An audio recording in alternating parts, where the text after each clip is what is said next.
congolaises, Congolais. Notre pays traverse l'une des périodes le plus sombres de son histoire depuis 1960.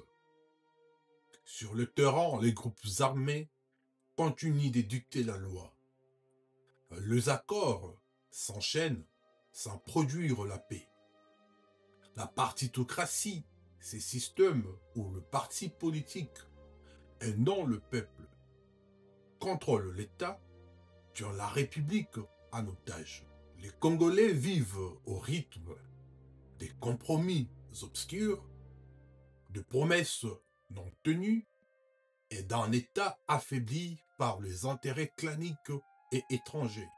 Face à cette crise, il devient urgent d'ouvrir une nouvelle page indépendante de calculs politiciens et des renoncements successifs.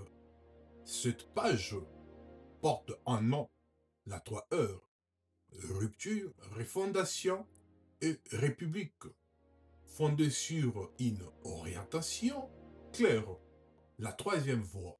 1. La rupture, mettre fin à l'ordre ancien, en finir avec l'impunité qui protège aussi bien les groupes armés que les oligarques politiques. La misère organisée qui transforme malheureusement chaque Congolais en survivant dans son propre pays. Les accords non assumés, signés dans le salon diplomatique et jamais appliqués sur le terrain.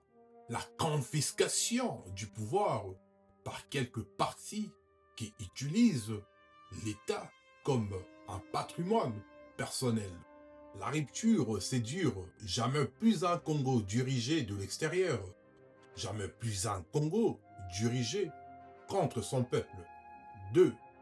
La refondation. Construire l'État, réinventer l'économie, restaurer la dignité. La refondation, c'est rebâtir un État fort, doté d'institutions impartiales et fonctionnelles. Réformer l'armée, la police et la justice pour qu'elles servent réellement la nation. Développer une économie productive, mine, l'agriculture, l'énergie, l'industrie légère et le service moderne. Assurer la décentralisation réelle et la transparence totale dans l'utilisation des ressources publiques.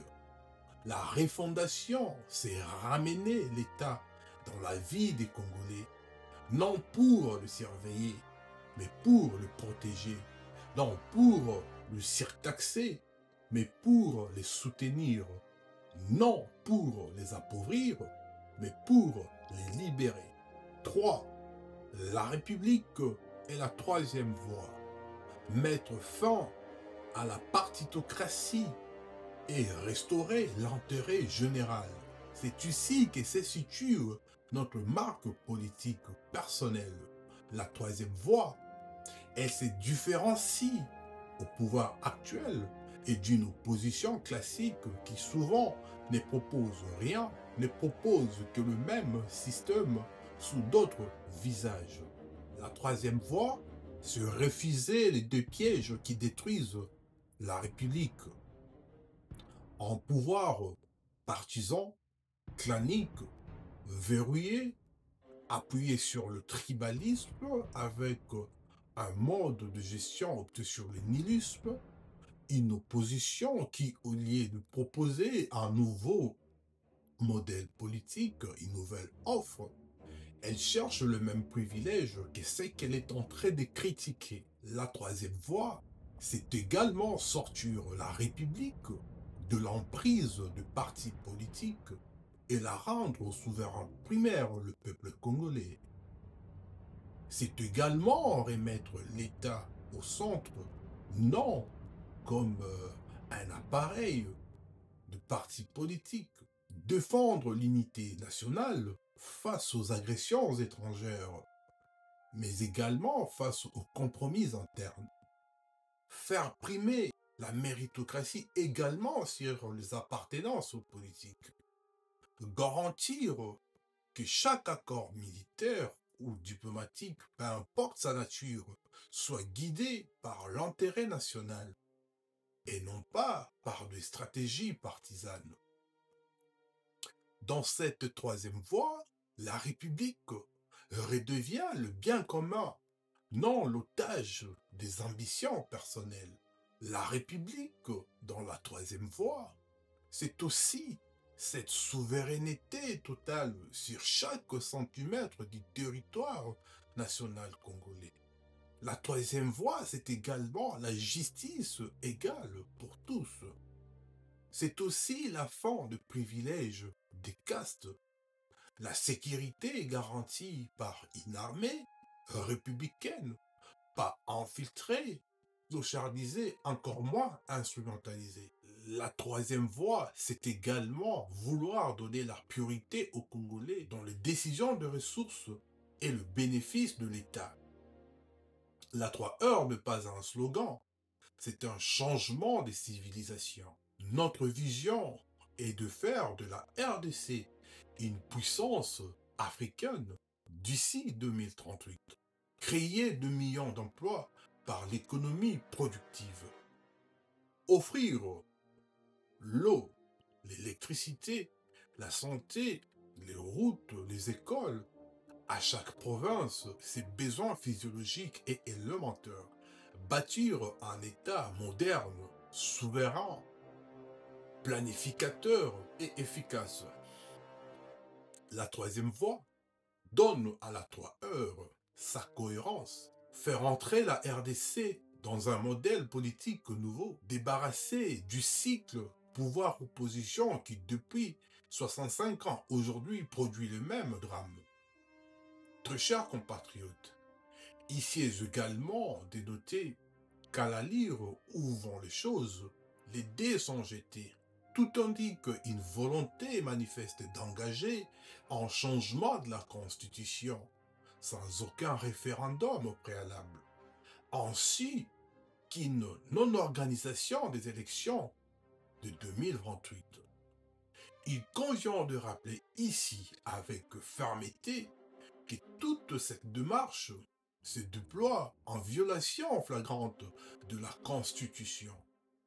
Aucun mécanisme de révision n'est autorisé par la Constitution dans le contexte actuel de la République. État de siège toujours en vigueur, guerre par procuration installée, même si jamais officiellement déclarée par la République via le Parlement. Nous sommes désormais face à l'inacceptable. Les détournements, la malversation et l'impunité deviennent normes d'État. Une supercherie érigée en mode de gouvernance. Pendant ces temps, le gouvernement nous extermine d'une autre manière. Il se perpètre en République démocratique du Congo en génocide administratif, en génocide silencieux qui tue avec une arme d'une cruauté froide, l'encre d'un stylo. Très chers compatriotes, le pouvoir utilise aujourd'hui à sa manière la même logique de mort qu'il reproche aux groupes armés d'exercer avec une Kalachnikov sur le peuple congolais. Il est devenu impossible et moralement insoutenable d'ignorer la dérive qui ronge notre République. Nous assistons, impuissants mais lucides, à un phénomène très inquiétant.